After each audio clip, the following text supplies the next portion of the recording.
posibilidad ng tagumpay o kabiguan, ng ligaya o lungkot. Kaya marapat lamang na tanggapin si Jesus bilang tagapagligtas at Panginoon. At matapos yun ay panariwain ang katapatan at paglapit sa Kanya bawat araw o day by day. Ang day by day ay naglalayong umalalay sa pang-araw-araw na pamumuhay. Narito po si Kuya Ed Lapis sa mensaheng pinamagatang Say No.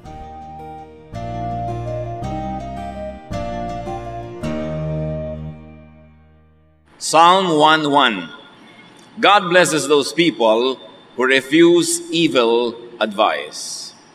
Evil means not good, especially not good for you personally. Ang ating pag-aaral, pinamagatan natin, say no. Dapat marunong tayong magsabi ng no o hindi. Lord, salamat po. Dahil kahit sa amin, you answer our prayer sometimes with a no.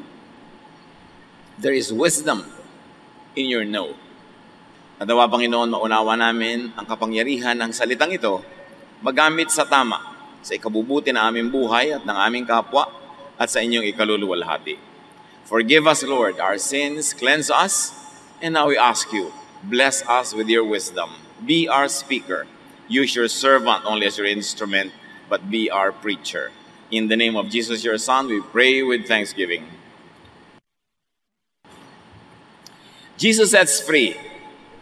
Isa sa mga main ministries ng Panginoon, sets you free from eternal damnation, sets you free from guilt, sets you free from many other burdens.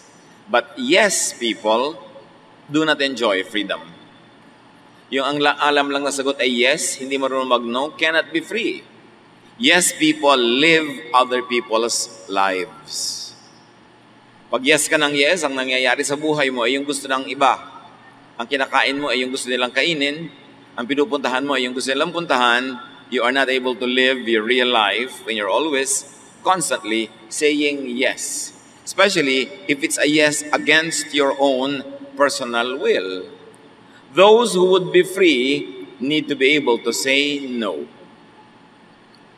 At dyan tayong malaki ang kulang sa ating kultura. Sobra tayong pinalaki sa po at opo. Hindi tayo pinalaki sa hindi po, ayoko po. Parang napakasama mo pag nagsabi ka ng ayoko po, hindi po, pwede. That's why I admonish parents, teach your children that they can say no even to you, but politely and reasonably. Kailangan kung ayaw nila, maipaliwanag nila kung bakit nila ayaw at may katwiran yon. At kung may katwiran, dapat silang pagbigyan kahit sila mas bata. Yung mga bata na tinetrain na puro lang po, opo, hindi pwede yung ayoko po, ay hindi po pwede, sila yung nagiging alipin ng kapwa. Sila yung naaabuso na hindi kumikibo, sila yung napagsasamantalahan. Kaya tayo, parang isang buong bansa ng mga taong lagi na lang kinakawawa ng ibang lahi. Sobrang po at opo. Pwede mo sabihin, hindi po, ayoko po, nicely, sweetly, politely, pero dapat pwede yun. And we must train children kung kailan pwede at kung kailan hindi. Kaya marami mga children, they get abused, sexually abused, they get verbally abused, psychologically abused, because we never train them to refuse even wrong advances. People who are going to be free in the Lord should be able to say no to chains, to cages, to prisons, and to limits and limitations set by others. Jesus says no. Napakaraming instances in Matthew 4:1-10 sa temptation of the devil, puro no ang sagot niya. Jesus says no to the tricky propositions of the devil. Kung meron tayong kukuhanan na example ng mga husay mag-no, tama lagi ang no niya, si Jesus. So what can we learn from him? Especially when he refused all the advances of the devil. When sure that the proposition is bad, say no. Alam mo mali, alam mo hindi tama, alam mo hindi mabuti, hindi maganda, no. And you don't have to apologize for saying no. Psalm 1:1, God blesses those people who refuse evil advice, including evil direction, evil requests, evil intentions. Say no. Mark 3:21, When Jesus' family heard that what he was doing, they thought he was crazy and they went to get him under control. Hindi agad-agad naniwala kay Jesus ang kanyang sariling pamilya. Napagkamalan siyang baliw, wala sa sarili, at gusto nila si Jesus na pauwiin, kontrolin, at pigilin sa kanyang mga ginagawa. Kaya sa Mark 3:31-35, Jesus' mother and brothers came and stood outside the house where Jesus was preaching, and it was full of people. Then they sent someone with a message for him to come out to them. The crowd sitting around Jesus told him, "Your mother and your brothers and sisters are outside and want to see you." Jesus asked, "Who is my mother? And who are my brothers?" Then he looked at the people sitting around him and said, "Here are my mother and my brothers. Anyone who obeys God is my brother or sister or mother." Sa biglang tingin, parang, bakit naman niya ginawa yun? Bakit niya sinabi yun? But remember, his family came to stop him from doing his ministry. His family misunderstood him and thought he was crazy. Kaya sabi nila, nandiyan ang nanay mo, tsaka mga kapatid mong babae at mga kapatid mong lalaki. Pinapasundo ka. Lumabas ka daw doon. Niya, sinong nanay ko?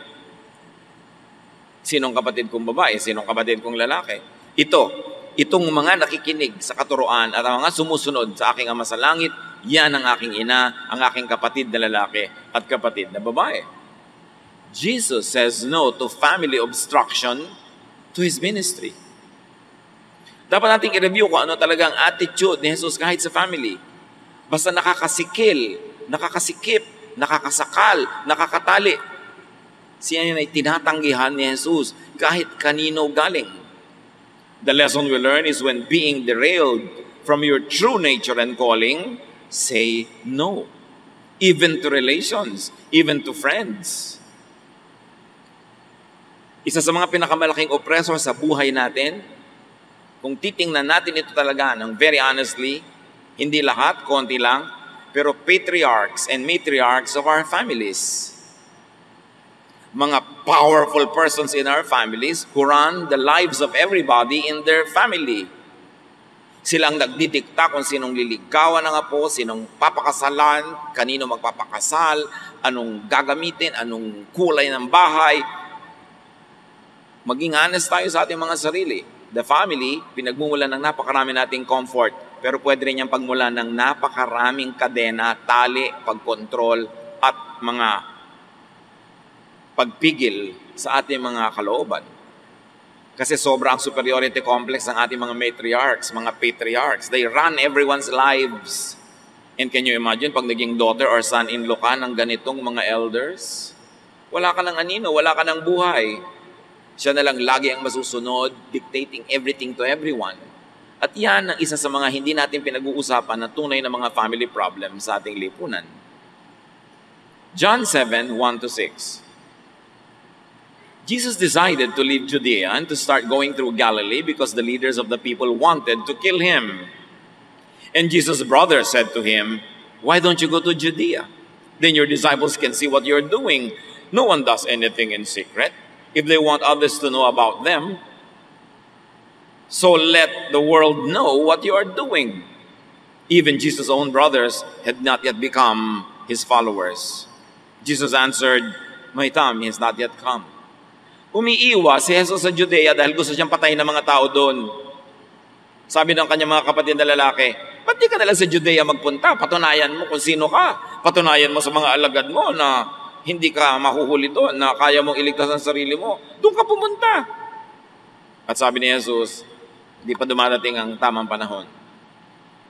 Jesus says no to the sarcastic, daring, dangerous suggestion of his brothers. So ang lesson natin dyan, say no to dangerous dares and provocations. Say no to discouragement from unbelievers, meaning those who do not believe in you. Meron kang pinaniniwalaan sa buhay, meron kang adhikain, meron kang gustong gawin, talagang every single cell in your body tells you, yun ang mission mo sa buhay, yun ang gusto mo maging papel sa mundo, tapos may pumipigil sa'yo, kay kamag-anak yan, kay sino yan, say no. Live your life. Kung ayaw niyang gawin na isang bagay, di huwag niyang gawin, pero ikaw, bakit kanya pipigilin? Gawin niya sa buhay niya, yung gusto niyang gawin sa buhay niya, pero ikaw, dapat gawin mo yung gusto mong gawin sa buhay mo. Matapos mo itong pag-aralan, suriin at nalaman mo namang hindi masama, walang mali. Dapat hindi ka papigil. Liban nilang bata ka pa, formative years, kulang ka pa sa karunungan, sa karanasan, dapat kang papigil sa magulang. Pero dumadating ang panahon na magulang ka man ay pinapawalan mo na ang iyong anak kasi dumadating na siya sa edad na alam na niya ang kanyang ginagawa. At sasabihin mo pa nga, mali ang ginagawa niya, pero alam niya rin mali yun. At choice niya yun. Hindi natin pwedeng idikta sa kapwa ang gusto nating mangyari sa buhay. Yung utak mo dapat umandar sa sarili mong katawan, sa buhay mo. At kung pinapakinggan tayo, ang payo natin ay hinihingi, pinapahalagahan ng iba, di tsaka sila ma-influence. Pero yung gagamitan mo ng pressure, pipilitin mo ang iba na mamuhay ayon sa iyong kagustuhan para sa kanila, saklaw na yon ng Diyos. At hindi nga yun sinasaklaw ng Diyos. Binibigyan pa tayo ng free will. Napaka-importanting makita natin kung paano tayo na-oppress sometimes ng very close family ties. Ipinagmamalaki natin yan. We have close family ties. Pero gaano karaming gapos, tali, kadena ang ibinibigay sa atin ng close family ties na yun. It's good to have close family ties if we're going to use it to edify each other, to build each other up, para magtulungan tayo na umasenso, lumago, lumaki ang pagkatao. Pero yung para sikilin, kulungin, itali, maling gamit yun ng family ties. Jesus sets free. Pagka sinasabi sa'yo ng kaibigan mo na umaabuso sa'yo, humihingi sa'yo, nagagamit sa'yo, tapos sasabihin niya sa'yo, that's what friends are for, hindi mo yun friend. Pagka hinihingan ka, tapos sasabihin sa'yo, that's what friends are for, dapat bigyan mo ko, hindi mo yun friend. Ang dapat nagsasabi ng that's what friends are for, yung nagbibigay. Nagbibigay ka, ayaw niyang tanggapin, nahihiya siya, na ayaw niyang tumanggap. Ikaw magsabing, that's what friends are for. I'm your friend. I like to give to you. Pero hindi mo sasabihin, give me. That's what friends are for. You have to give me. Baligtad yun. At ganun din yung, that's what brothers and sisters are for. That's what family is for. To support people so they can fly, so they can grow. Mabigyan sila ng laya. Alam niyo ba kung bakit nalalagot ang pusod pag ipinapanganak ang tao? Para magsimula na siyang magkaroon ng sarili niyang buhay, really autonomous of, independent of the mother or the father or the parents. Ang tunay na pagiging magulang ay paghahanda sa iyong anak para makalipad siya mag-isa. Hindi yung pipigilan mo yung pakpak niya, babaliin mo, itatali mo para huwag makalipad, para lagi siyang nasa bulsa mo. Hindi ganun ang ibig sabihin na maging magulang. Kaya ang Diyos na lumikha sa atin, pag ipinanganak ka na, nalalagot na yung pusod. Hindi dapat isama ng magulang ng ina yun na, ay, isama ng loob, ay nalagot na yung pusod ng anak ko. Sabi niya, wow, yan nakalooban ng Diyos na unti-unti, dahan-dahan, makatayo siya mag-isa, makagawa ng mga pasya na mag-isa at tuturuan ko siya habang bata siya. Lahat ng alam ko, ibibigay ko sa kanya at kung kailangan ko siyang paluin, kailangan ko siyang kontrolin dahil bata pa siya para matutunan niya, gagawin ko. Pero dumarating ang panahon na binibitawan mo at pinapalaya ang isang ibon na anak mo para makalipad din siya. Hindi mo lagi siyang ibe-baby. Napakahalaga na maunawa natin yung Christian freedom. Freedom in the Lord. Na ang pagiging maka-Diyos ay hindi laging oo ng oo sa lahat ng umaabuso, kumukontrol, kumakawawa sa'yo. Si Jesus nagbigay ng halimbawa that you can say no. Mark 8:11-13. The Pharisees came out and started an argument with Jesus. They wanted to test him by asking for a sign from heaven. Jesus groaned and said, "Why are you always looking for a sign? I can promise you that you will not be given one." Then he left them. Pinoprovoke, pinipilit ng mga Pharisees si Jesus na makipagtalo sa kanila at patunayan na siya nga ay anak ng Diyos sa pamamagitan ng paghihimala. Sabi ni Jesus, hindi ko kayo bibigyan ni isang himala.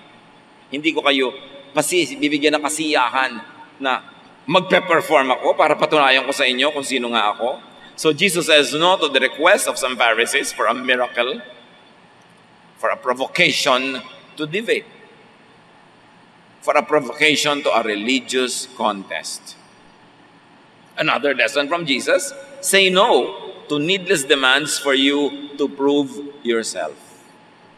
Sige nga, kung magaling ka nga, gawin mo to. Kung matapa ka nga, suntukin mo siya. Sige nga, kung talagang mahusay ka, tumalon ka sa building, gawin mo to, gawin mo yon. Hindi kailangan gawin yon. Hindi kailangan patulan. Especially in the religious context, laging merong nangangantsaw. Sige nga, kung magaling ka nga sa Bible, sagutin mo nga itong tanong ko. O ganito, makikipagdebate. Hindi kailangang patulan. Useless makipagdebate. Kasi ang nakikipagdebate, ang kanyang position, gusto niyang i-defend, gusto niyang manalo. Kaya kahit magbigay ka sa kanya ng argumento, hindi niya papakinggan yon. Ang isipin niya kung paano gigibain, paano tatalunin yon. Kasi sa debate, gusto ng taong manalo. Kaya hindi nakikipagdebate, dapat ang mga anak ng Diyos. Kasi yung kausap mo, kahit anong debate ang gawin mo, hindi mo yun mako-convert. Hindi yun makikinig. Kasi ang goal niya, manalo. Ngayon, kung atin siya ng Bible study, atin siya ng turuan, ng discussion, pwede ka magturo, mag-discuss. Kasi ibig sabihin, dumarating siya to learn, not to win. But if a person is facing you, wanting very much to win, no matter what you say, it will fall on dead ears and deaf ears. Kasi hindi yun ang kanyang tatanggapin. Hindi yung pinatulan ni Jesus. Sa buhay natin mga kapatid, know your audience. Para kanino ba kayo nagpe-perform? Yan yung kasabihan ng matatanda, sa kabayo ang hataw, sa kalabaw ang latay. Kuminsan may sinasabi ka kay person A, pero ang tunay mong gustong sabihan si person B. So hindi si A ang audience mo, si B. Kuminsan, pinipilit mo maging super talino. Sinong audience mo? Nanay mo, pinsan mo, kaibigan mo. Kuminsan, pinipilit mo magpaganda ng sobrang ganda-ganda. Sinong audience mo talaga? May inaakit ka ba o mayroon kang kaibigan na gusto mong talunin? You've got to identify your audience. Kasi pag hindi natin ginawa yon, ang dami nating lakas, ang dami nating nauubos na resources performing for an audience who probably doesn't even care about us. So, sinong audience mo? Choose your audience.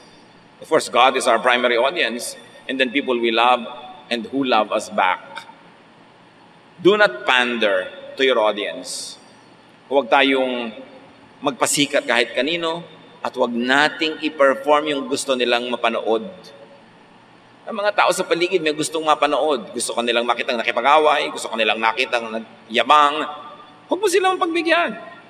Hindi mo kailangan mabuhay according to the script that they want to watch.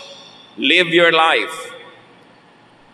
And if people don't like you, they will go away. That's fine. Because your true friends will naturally walk with you no matter what. But the people around you who are not your real friends, they will dislike you when you become your real self. Never mind. Dahil kung ang magugustuhan lang nila ay pag-fake ka, hindi maging totoo ka, mawala sila because meron ka rin magiging kaibigan kung ano yung totoo ka. Galatians 1:10, I am not trying to please people. I want to please God. Do you think I'm trying to please people? If I were doing that, I would not be a servant of Christ. So don't be people pleasers. Do what you know what pleases God and do what is true to you, what you like. And if people like it, salamat. If they don't like, we both lose. Pero hindi mo kailangan laging may gawin para sa kasiyahan ng iyong audience kahit ikaw mismo nagdurusa na ginagawa mo yon. Ang unang-una, you should be true to yourself. Because that is being true to God who created you. Do not be a mindless people pleaser. Living who you are, who you really are, your real life, will drive away those people who only want to oppress and control you. Ang lalayo lang naman sa'yo, pag ikaw ay totoo sa iyong sarili, yung mga ayaw nilang totoo ka dahil gusto nila maging tau-tauhan ka lang for you to parrot the lines that they want you to say, for you to live a life that they want you to live. So hindi sayang yun kahit mawala sila sa inyong buhay. Sabi ng Amos 3:3, do two walk together unless they have agreed to do so? Said another way, do not force yourself to walk with people who don't want to walk with you. Na, makasabay mo lang sila kahit yung pupuntahan nila iba sa gusto mong pupuntahan, doon ka na rin pupunta para ka lang makasabay. E di maghiwalay kayo ng landas kung iba talaga ang gusto mong puntahan at iba ang kanyang gustong puntahan. At huwag kang matakot mag-isa dahil kung naging totoo ka sa iyong layunin, sa iyong gusto sa buhay, yung pagtahak mo sa landas na totoo, may mga ibang tatahak din doon na makakasabay mo. Pare-pareho pa kayo. Kesa yung pinipilit mong makasabay ang isang tao, hindi naman kayo talaga pareho ng gustong puntahan. Hindi kayo parehong magkasabay ng speed maglakad. So, lagi kayo may conflict. Sabi, can two people walk together unless they have agreed to do so? The obvious answer is no. Don't force yourself or don't force others to walk with you unless you really have agreed on your destination and on your speed of travel. Iisa ang buhay, ang iksi-iksi ng buhay, uubusin mo pa sa pagsunod sa gustong puntahan ng iba, tapos yung gusto mong puntahan, mamamatay ka na lang, hindi mo pa napupuntahan. Dapat maging tapat sa tunay nating pagkatao, kagustuhan, at mga layunin, at papel na ibinigay sa atin ng Diyos. Mark 10:35-38. James and John came up to Jesus and asked, "Teacher, will you do us a favor? When you come into your glory, please let us sit at your right side and the other at your left." Jesus told them, "You don't really know what you're asking." Dalawang alagad, sabi, "Dun po sa kaluwalhatian nyo, meron kaming request. Kami magkapatid, ang paupuin nyo sa inyong kanan at kaliwang tabi." Gusto nila yung places of honor. Sabi ni Jesus, hindi nyo alam ang hinihingin nyo. Jesus says no to a vain request. And sometimes, we encounter such requests in our lives. Gusto magpasikat ng dalawang magkapatid, gusto nila katabi nila si Jesus. Sa buhay din, maraming gustong gumamit sa atin para magpasikat. Especially kung ikaw ay medyo may pera-pera, medyo maganda-ganda ka, o medyo sikat-sikat ka ng konti. Laging may mga gustong gumamit sa'yo. Ang dami-daming gustong kumuha sa'yo na ninang, kahit hindi ka naman kilala, hindi pa nga alam ang spelling ng pangalan mo, dahil lang mapera ka. No? Ang daming gustong kumuha sa'yo na ganito, ganon. Nung araw, meron akong kilala. Tumatanggi siya pag kinukuha siyang ninang, lalo't alam niyang hindi naman sila close. Parang gusto lang siyang gamitin. Tumatanggi talaga siya. Marami nagtampo. Bakit? Masama daw tanggihan niyang humihingi yung gusto kang gawing ninong? Bakit masama? Anong gusto niya? Anong kailangan mo sa akin? Bakit mo ako gustong gawing ninong? Para regaluhan kita? Para maipagmalaking mong ninong ako? Para mailagay mo sa imbitasyon ng kasal yung pangalan ko? Pampasikat? Hindi nga tayo magkaano-ano. Ngayon lang kita nakita, gusto mo kong gawing ninong? Yung mga ganun, say no. Kung sasama ang loob niya, sorry, di sumama ang loob, kesa naman, nandun ka, bihis na bihis ka, regalo ka, bakit ba ako nandito? Nagre-revolusyon yung kalooban mo sa ginagawa mo, pero dahil pinagbigyan mo sila, di hindi mo ngayon pinagbigyan na yung sarili. Say no to a vain request, even of loved ones, even of children. Alam niyo, ang pinakamagaling makapang-blackmail pagka hindi kayo nagbantay, mga bata at matatanda. Kasi emotional yung blackmail na yun eh. Mapapayas ka. Proverbs 22:15, "Folly is bound up in the heart of a child, but the rod of discipline will drive it away." Sabi ng bata, gusto kong lumipad, gusto kong gumanito, gusto ko ng ganong laruan. Palo, gusto mo? Hindi po, tumahimik ka dyan. Yan naman yung sabi ng Bible. Marami daw kabaliwan yung mga bata. Pag sinunod mo ng sinunod, naku, kawawa ka. Yan ngayon ang bagong hari at reyna ng mundo mga bata. Kasi ang mga magulang ngayon sobrang indulgent. Sumasamba sa paanan ng mga anak. No? Yung mga anak sobrang mga spoiled, lahat na lang, inilagay, binigay. Pero sabi ni Balagtas dyan, pag-ibig anak ko yaking nakilala, di dapat palakhin ang bata sa saya at sa katuwaan kapag namihasa, paglaki walang hihinting ginhawa. Pag pinalaki mo na spoiled, naku, lalaki na hindi maganda yung karakter, nakakainisan ng iba, tamad. Sino matutuwa? Lugi ang ganun mga bata. Kaya sabi, eto pamalo, gusto mo? Hindi po, well, behave. Ibibigay ko sa iyo yung tama, pero yung mali, no. Kailan marunong mag-no? Mga magulang, dapat sanayin nyo ang inyong mga anak sa no answer nyo. Kasi pag yes kayo ng yes, akala nila gano'n ang mundo. Tapos paglaki nila, paglabas nila sa mundo, ang daming no, hindi sila sanay. Hindi sila na-practice. Kaya maliit na problema, palalakihin nila. Sabi na naman ni Balagtas, munting sulirani, mamalaking dala, dibdib palibasay, di gawang magbata. Ay bago sa mundo'y sa isang kisap mata, ang tao ay mayroong sukat ipagdusa. Dapat daw pinapractice sa mga bata na ma-frustrate, mabigo, pinapractice na hindi nila kukuha ang lahat ng gusto nila kasi yun naman ang totoong buhay. Kailangan silang ihanda doon. Say no to vain and foolish requests. Say no to users. Yung alam mong ginagamit ka lang, yung ang sakit-sakit na ng ulo mo, samahan mo naman ako sa sa kabilang ilog. Masakit ang ulo ko. Yung mawala din yan, samahan mo ako. Anong mawala? Masakit na ang ulo ko eh. Masamahan lang kita kahit na yung ulo ko dito sakit-sakit na. Don't say yes to those things. Yung napaka selfish requests, yung sila lang ang makikinabang pag umuo ka. Don't say yes. Kailangan naninindigan ka sa ganun. Marunong kang manuri. Sabi ni Jesus, be innocent as doves, but be wise as serpents. Kailangan, hindi ka nagpapauto. Hindi ibig sabihin ng makadiyos, uto-uto. Kailangan wise ka. Marunong ka magbigay sa tama, pero marunong ka mag-no sa tama. Matthew 20:20. Hindi pa sapat na yung magkapatid, humihiling na sila'y paupuin sa magkabilang panig ni Jesus. Dumating pa yung nanay. The mother of James and John came to Jesus with her 2 sons. She knelt down and started begging him to do something for her. At yung pala yun, yung mga anak ko po, paupuin nyo sa inyong magkabilang kaliwat kanang tabi. May niling-niling pa ito at may begging-begging. Of course, Jesus said no. Jesus says no to a dramatic, emotional plea. Kasi blackmail yan. Mga kapatid, hindi ko mo iniyakan kayo, yes na kayo. Hindi ko mo lumuhod, nagmakaawa, yes na. Kung yung inilalapit nila ay talagang dapat no, kasi sila maglupasay, magtumbling, gumulong, lumipad, no pa rin yun.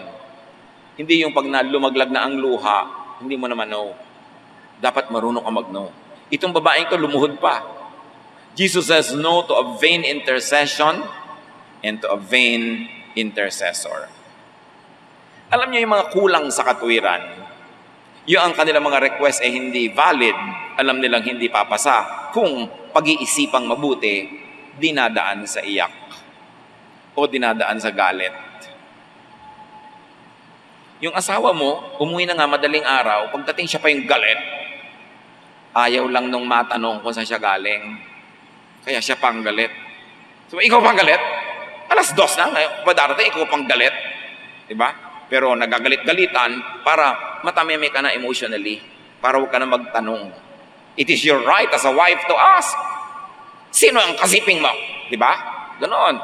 Yung matapang ka, hindi yung nasigawan ka lang ng kote, ligpit ka na sa isang sulok. Dapat marunong kang manindigan sa tama. Dahil maraming mga ganyan, emotionally, kunwari galit, kunwari malungkot, kunwari umiiyak. Meron pa nga, nahihimatay eh. Yung talagang hindi niya nakukuha yung gusto niya, nahihimatay siya. Baka katabi niyo, kayo magbubuhat niyan. Hayaan niyo manigas. Kasi arte, don't be taken in by emotional drama. Say no to agenda-driven intercessors. Kung minsan may gustong humingi sa iyo, alam niyang hindi niya makukuha. So sinong gagamitin niya? Nanay mo, kapatid mo, asawa mo, anak mo, kahit sino yon, doon siya lalapit, ilapit mo naman ako. Yan yung mga intercessors. No? Pero, bakit kayo papayag na mamanipulate ng isang intercessor? Kung malapit ka talaga sa akin, dapat isipin mo pag malasakitan ako, may inilalapit ka na pag pinagbigyan ko, lugi ako, kawawa ako, inilalapit mo pa rin. So anong gusto mong gawin mo sa akin? Mapahamak ako? So, huwag niyong pagbigyan yung mga ganong intercessor na alam niyang mapapahamak kayo, malulugi kayo, may inilalapit pa rin siya. Hindi siya concerned sa inyo. Say no. And very importantly, do not intercede for users and for abusers. Meron iba kasi medyo may kayabangan. Pag sinabi na isang, alam mo, sino kaya ang kilala ni Mayor? Sino bang may kilala kay Mayor? Kasi may kailangan lang ako. Ako kilala ko, halika, bahala, dadaling kita doon. Yung maipagyabang lang sa'yo, nakilala niya, kahit na yung Mayor, ipahamak niya sa hinihingi mo. May mga ganon yung maipakita lang nila na meron silang influence. Kahit yung influence peddling nila is wrong. Say no. Jesus taught us how to say no. Ito, nanay pa yung dumating, nag-iiyak, lumuluhod-luhod pa. No. Hindi siya madadala ng mga luha-luha kung hindi maganda ang layunin nung lumuluha. Mark 14, 3-6. Jesus was eating at the home of Simon when a woman came in with a very expensive bottle of sweet-smelling perfume. After breaking it open, she poured the perfume on Jesus' head. This made some of the guests angry, and they complained, "Why such a waste? We could have sold this perfume for more than 300 silver coins and given the money to the poor." So they started saying cruel things to the woman. But Jesus said, "Leave her alone. Why are you bothering her? She has done a beautiful thing for me." Pagkamahal-mahal na pabango, ibinuhos siya kay Jesus. Sabi ng mga nagbabanal-banalan, "Sayang, dapat ibinenta, yung pinagbentahan, ibinigay sa poor." Sabi ni Jesus, "Huwag niyo siyang pakialaman. Ikinasisi ako ang kanyang ginagawa." Jesus says no to opposition to the woman's ministration to Him. Jesus says no to unbelievers' definition of wastefulness and their hypocritical concern for the poor. Sino ang magsasabi kung ano ang extravagant, kung ano ang wasteful? Is it extravagant? Is it wasteful? When people burn candles and incense in the altar of faith, when people offer flowers to their God, some people will call that vanity, some people will call that extravagance, but those people who will call it so are unbelievers. They do not believe, they do not understand. Let no one tell you what is luxurious. Mayroong magsasabi sa iyo, "O bakit ganyan ang binibili mo? Bakit ganyan ang kinakain mo? Bakit ganyan pinapamalengke mo?" Lalo biyanan ko minsan, yan ang mahilig magsabi niyan. "Sobrang luho na yan." Well, you know what is good for you and for your children. At kung tama yung biyanan mo, sundin mo. Tama po kayo, nanay, iibahin ko na lang. Pero kung alam mong hindi tama, kailangan mo yon, hindi mo kailangang sumunod. Pero ipaliwanag mo ng mabuti, politely, nicely. You can say no, but politely, nicely, diplomatically. But you can say no. Isang magandang training yan talaga kahit sa ating mga bata. Hindi naman kung managnono, galit na agad, padabog. You can say it sweetly and nicely, but firmly. Say no to impositions on and frustrations of your values. Yung mahalaga sa'yo, mahalaga sa'yo eh. Sasabihin ng babae, mahalaga sa akin na ibuhos ko to kay Jesus. Bakit pinipilit nyo ibigay ko sa mahihirap? Di kayo magbigay kayo sa mahihirap. Gusto nyo pala eh.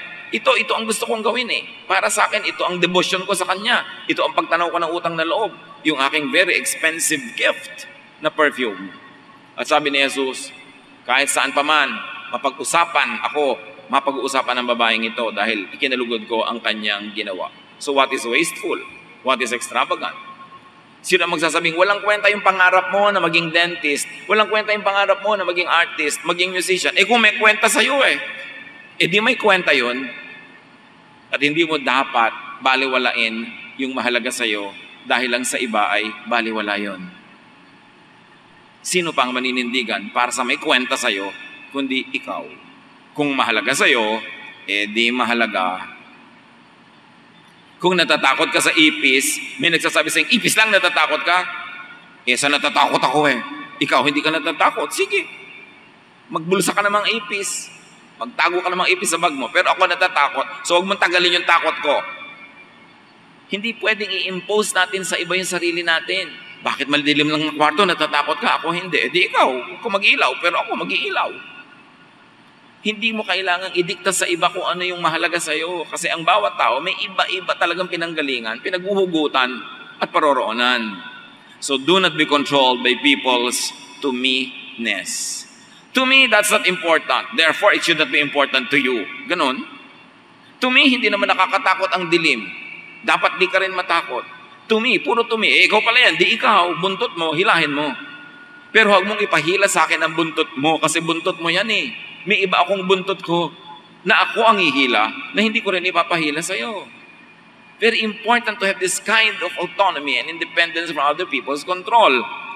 Luke 10:38-42. Nagpunta si Jesus sa bahay nila Martha at Mary na magkapatid. Si Martha busy sa kitchen, si Mary nakikinig sa turuan na iniisip ng iba, pang lalaki lang makinig dyan, dapat sa kusina ang babae. Sabi ni Martha kay Jesus, kukonsintihin niyo ba yung kapatid ko na yan na nakaumpok sa mga lalaki? Sabihin niyo, go to the kitchen where women like us belong. Ang dami-daming gagawin. At sabi ni Jesus sa Luke 10:38-42, Mary has chosen the better thing. It will not be taken away from her. So Jesus says no to Martha's imposition on Mary. Kahit siya yung ate. Jesus says no to Martha's misunderstanding of women's role in the ministry and in society, and on Martha's misunderstanding of what's important. Sa kanya ang mahalaga makapaghain ng masarap na pagkain, makapag-ayos ng kusina, maganda ang hain. Kay Mary ang mahalaga makinig sa turo ni Jesus. Sabi ni Martha, mahalaga sa akin ang kitchen. Sabihin mo sa kapatid ko, pahalagahan din niya yung kitchen. Sabi ni Jesus, sa kanya mahalagang matuto. Actually, mas mabuti yon. So huwag mo siyang pilitin. Say no to limitations on personal growth set by tradition, by other people's opinions and beliefs, even by so-called authority figures. In that case, si Ate Martha. Pero sabi ni Jesus, no. Gusto mo magkusina, ikaw na lang. Martha will stay here with the men because she likes to learn. Do not limit people according to your opinions, according to your beliefs. Nung araw, ang mga magulang hindi nagpapaaral ng mga anak na babae, babae ka naman, mga anak ka lang, mag-aalaga ka lang ng mga bata, huwag ka na mag-aral. Kasi sa kanila, ganun dapat. Mabuti na lang, marami nang nakalaya sa ganung pananaw. Dapat apply to me-ness. To me, dapat mapakaasim ng sinigang. Hindi yung sinigang kong niluto ang maasim, but to you, ang sinigang mo dapat matamis. Sige, di sinigang mo. Magsigang ka ng sinigang mo, sisigang ko ng akin. Hindi natin ini-impose sa iba ang ating mga paniniwala. Lalo sa mga bagay na hindi naman moral yung issue, hindi naman heaven and hell ang nakataya. Luke 11:27-28. While he was saying this, a woman in the crowd raised her voice and said to him, "Blessed is the womb that bore you and the breasts that nursed you." But he said, "Blessed rather are those who hear the word of God and obey it." Nagtuturo si Jesus, pero isang babaeng biglang pumapel sa niya, "Blessed ang sinapupunan na nagsilang sa'yo. Blessed ang mga dibdib na nagpasuso sa'yo, na nag-nurse sa'yo." Referring to Mary. Blessed ang nanay mo. At sabi ni Jesus, "Blessed rather are those who hear the word of God and obey it." Jesus rejects the notion of blessedness as being a family franchise, as being based on blood relations, and extend it, blessedness, as a racial or national privilege. Kay Jesus, blessedness is personal.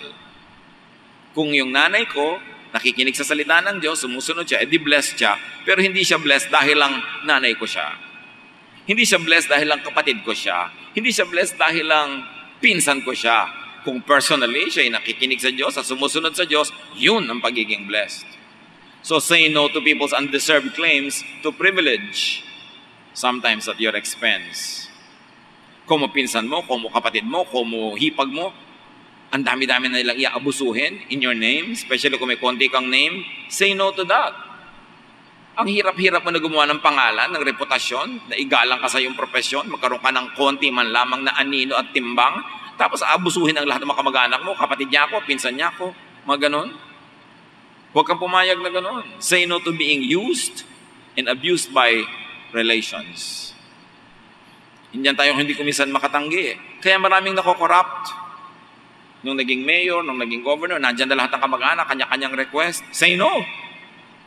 Especially kung naging kamag-anak mo lang siya, nung successful ka na, wala naman siya contribution sa iyong pagiging successful. Eto ngayon siya, gustong umani ng di niya tinanim. Say no. John 11:21-23. Martha said to Jesus, "Lord, if you had been here, my brother would not have died. Yet even now I know that God will do anything you ask." Jesus told her, "Your brother will live again." Dahil namatay si Lazarus nang wala si Jesus, gustong manisin itong Martha. Kung nandito lang sana kayo, hindi yan namatay. But Jesus says no to Martha's blame game and to Martha's hopelessness. In fact, Jesus channels Martha's resignation to hopefulness. Sabi niya, "Your brother will live again." End of conversation. Tama na ang sisihan. So say no to blame games. Lalo sa pamilya na may nangyari hindi maganda, nagkaroon ng trahedya, nagkaroon ng kung ano-ano. Kung hindi mo naman sinadya, hindi mo pinlano mangyari yon, huwag mo rin tanggapin ang pagsisi nila sa'yo. Pare-pareho lang kayong beyond your power ang nangyari. And do not blame and stop blaming people. Kumisan pag may nabigo, may nasaktan, may namatay, gusto-gusto nating may ibang sisihin para may mapagbuntunan tayo ng ating negative energy. But don't do that. Lalo't alam mo na hindi rin gusto ng tao yun nangyari. Sa nasunog niya yung bahay niyo, di naman niya sinasadya.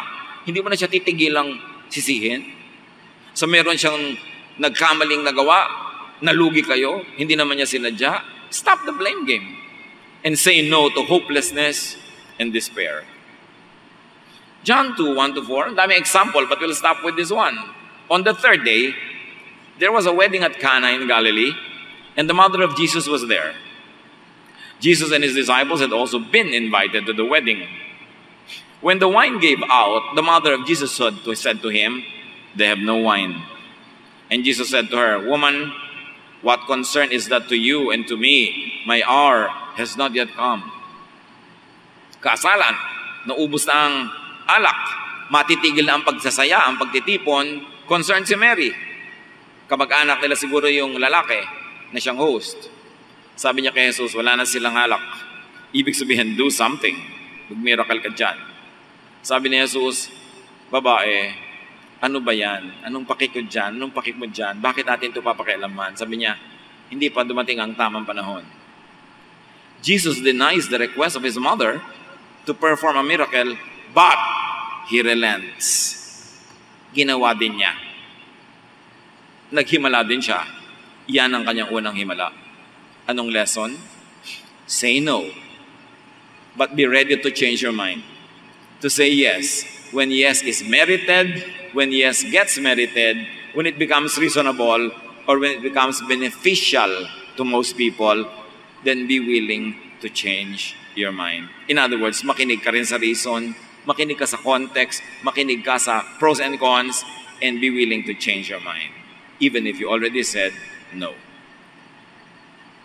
When sure that the proposal is bad or not good, say no. When unsure, say, I shall see. Sabihin nyo nga, repeat after me, I shall see. Go! That important sentence will prevent so many problems from pestering you. Isa pa. 1, 2, 3. Masterin nyo yan. Mare, pautang naman, oh. I shall see. Diba? Hindi yung yes ka agad o no ka agad. Merong ng lalaki sa'yo, halika, isasama kita sa ilalim ng puno ng saging. I shall see. Diba? Merong, pwede ba? 5 years from now, ibigay mo na sa akin yung bahay mo. No, I shall see. You know the wisdom? Don't commit. Especially when you don't really understand. Huwag kayong yes ng yes kasi ang hirap bawiin. Ngayon, ayaw mo naman mag-no dahil sasama ang loob o talagang gusto mo pang i-consider, say what? Masterin nyo yan. Iiwas kayo yan sa napakaraming problema sa buhay. Kasi maraming napahamak dahil nag-yes agad. Don't be quick to say yes. Don't be quick to commit yourself. At kung napasubo, kumawala. Napayes ka. Napag-isip-isip mo, ano ba itong nagawa ko? Bakit ako nag-yes? Tawagan mo agad, textan mo agad. Naku, binabawi ko na yung yes ko. Kasi inaantok lang ako kanina. Kailangan bawiin mo yon. Hindi ka papayag na nakatali ka dahil lang nag-yes ka. Proverbs 6, 1-5. At ito yung pag-guarantee sa utang ng iba. Nag-guarantee ka, pumirma ka. Kung hindi siya makabayad, di ikaw magbabayad. My child, suppose you agree to pay the debt of someone who cannot repay a loan. Then you are trapped by your own words. And you are now in the power of someone else, yung nagpautang. Here is what you should do. Go and beg for permission to call off the agreement. Do this before you fall asleep or even get sleepy. Save yourself just as a deer or a bird saves itself from hunters. Sabi ko nun, napao ka, nag-guarantee ka, pumirma ka. Naku, bawiin mo agad. Huwag ka muna magpahinga, huwag ka muna matulog. Kailangan palayain mo sarili mo dahil na-realize mo na na-trap ka pala eh. Parang ibon na na-realize siya, na-trap siya. Yung usa, na-trap siya. Kakawala yan, pipiglas. Yan ang gawin mo kung napasubo ka, ngayon nakatali ka. At nakatayaang yung kinabukasan dahil sa isang mong oo. Kaya may mga lumalapit sa akin ha. May mga invitation na ang kasal. May mga ninang na, Pastor, para pong nagdadalawang isip ako sa pagpapakasal. Cancel, anak! Cancel right now. Immediately. Paano po nakalabas ang imbitasyon? Dahil lang may imbitasyon na, itutuloy mo? Nakuha na po yung mga ninang. Dahil lang nakausap mo na yung mga ninang? Kung hindi ka talaga decided, call off the engagement. Get out of it. Buhay mo nakataya. I will understand. Pang magulang ko po, baka ako pagalitan. Mga magulang mo ang dapat mag-support sa iyo Dahil ikaw yung nagbabago ng isip, mahal ka nila, gusto ka nila makalaya. Ba't ka nila pipilitin? Dahil lang nakakahiya? Ano bang mahalaga? To save face o to save you from a lifetime mistake? So kung mawala kayo, kung talagang sa palagay nyo, nasakal kayo, nagkamali, get out of it. Ecclesiastes 5:2, do not be quick with your mouth. Do not be hasty in your heart to utter anything before God and before people, if I may add. Church, remember this. At huwag muna kayo mag-isip na lunchtime na. Mahaba pa to. Do not make commitments when emotional, when angry, when sad, when happy, when afraid. Kasi malamang hindi matino ang desisyon nyo. Huwag kayong gagawa ng commitment that costs more than 5,000 pesos or more than 2 weeks of commitment pagka kayo ay emotional. Baka hibang lang kayo nun. Kaya yung mga hibang na hibang sa pag-ibig, ibinibigay lahat ng kanyang mga alahas, mga pera, bank account, tapos biglang isang araw nagising na hindi pala in love, sising-sisi. Don't make important decisions when you're emotional. Sabi ng matatanda, nung uso pa yung naglalakad ng walang sapin sa paa, nakayapak, pag nakatapak ng tinik, lumulubog sa paa mo. Ang naglalakad ng marahan, kung matinik ay mababaw. Ang naglalakad ng matulin, kung matinik ay malalim. Say no to invitations, to impositions, to manipulations that you do not like. Niyayaya ka mag-abay sa kasal, ayaw mo talaga. Yung iniisip mo na stress ka, say no. But if you have to say no, tune it to the sound of a near regret. Yung no na parang halos nagsisisik at ayaw mong ino, pero no pa rin talaga. Flavor it with some sweetener. Try not to send people away empty-handed. Halimbawa, gusto kang kuhanin abay sa kasal o ninang sa kasal. Sa sulu sa sulu gagawin. May kalayuan ng konti. Ayaw mo talaga. Pwede mo naman sabihin na, alam mo, hindi ko talaga magagawa. Pero pag nandito na kayo mag-asawa, iti-dinner ko kayo, isama nyo kung sino nyo gustong kasama. Mas makakatipid ka rin no, pero mag-aeroplano ka pa. Always give something. Laging ganun. Halimbawa, meron siyang gusto sa iyong kunin. Inuutangan ka ng 100,000. So alam mo, hindi ka na mapapautang ng 100,000. O eto ang 50 pesos. Sa'yo na yan. Bigay ko na. Always give something para hindi naman zero-zero. Para medyo may kutsyon yung pagbagsak ng kanyang request. Importante yan. But be discerning. Be innocent as doves, be wise as serpents. Mahalaga, huwag ka magko-commit agad. Kung alam mong hindi mo alam. Kung alam mong no, no agad. Pero kahit alam mong yes na yes, ano sasabihin mo? Because it will give you time to think about it. At kung ikaw ay pa-religious, pa-banal, ano sasabihin mo? Ipagpe-pray ko muna. Diba? Ganun yung pagpe-pray ko muna. Yan ang mga sinasabi nung ayaw mag-commit. Mga kapatid, be free because Jesus wants you free. Say no if you have to.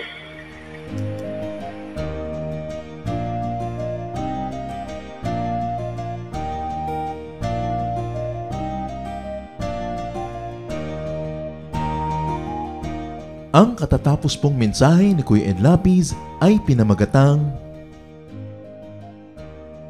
Say No.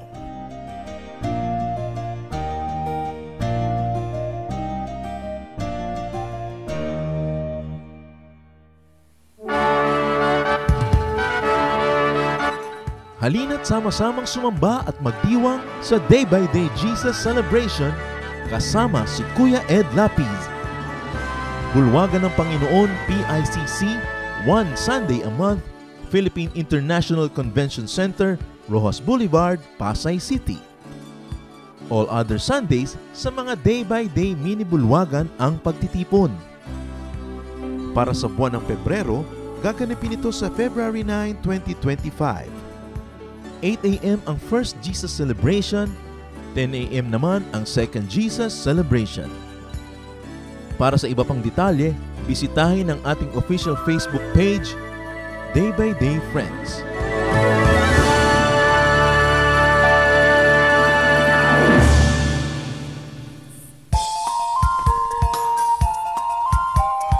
Ako po si Pastor Jerry Salvador at inaayahan po namin kayo na dumalo at makisaya sa Jesus Celebration sa ating Day by Day Gati Jesus Ministries tuwing linggo sa ganap na ikasyam ng umaga sa Gatid, Santa Cruz, Laguna.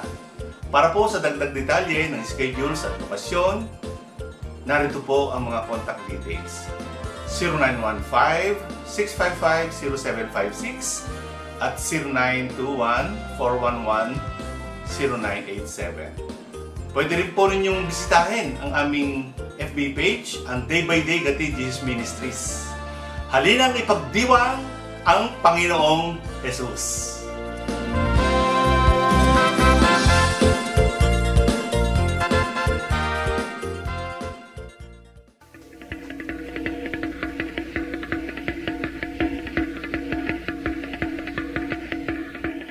Maraming kasaysayan ang musika ng ating bayan at pawang lahat yon ay mga hiyas ng ating lahi.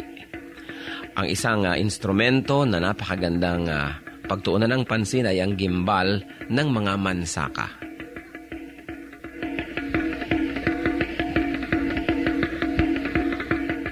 Ang gimbal ay isang magkabilaang tambol na matatagpuan sa hilaga at silangang bahagi ng Davao sa grupo ng mga mansaka. 28 sentimetro ang taas nito, humigit kumulang, at 21 sentimetro ang bilog, humigit kumulang. Yari ang gimbal sa isang katawan ng punong kahoy at ang magkabilang dulo ay tinapala ng pinatuyong balat ng usa. Ito ay hinahampas ng isang manipis na patpat habang isang kamay ay tumatapik-tapik sa kabilang tambol sa kabilang dulo ng instrumento. Ang gimbal ay maaaring tugtugin mag-isa o ng mga may kasamang ibang instrumento kung ito ay ginagamit sa ritual. 1 hanggang 2 tao ang maaaring tumugtog sa magkabilang dulo ng gimbal.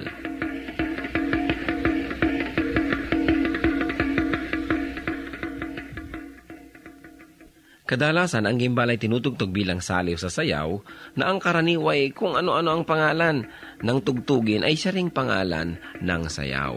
Kung ano ang tawag sa instrumentong ginagamit ay nagiging tawag din sa sayaw mismo. Kung minsan ang gimbal naman ay tinutugtog sa paglalarawan ng kalikasan, halimbawa ang mabilis na pag-agos ng tubig sa batis.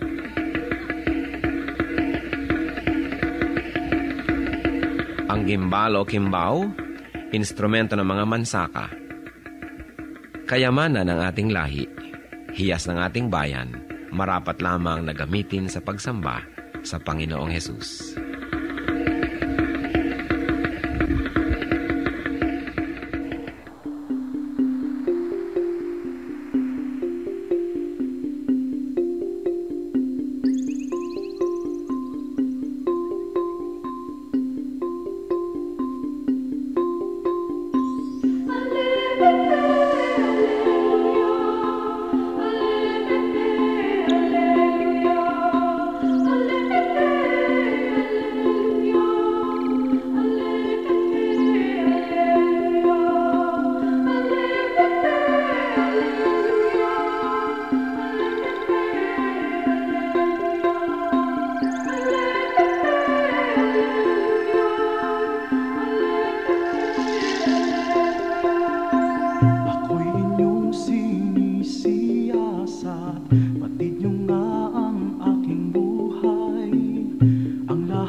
Isip ko'y dagli ang bati.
Oras na po para pansamantalang magpaalam ang programang Day by Day.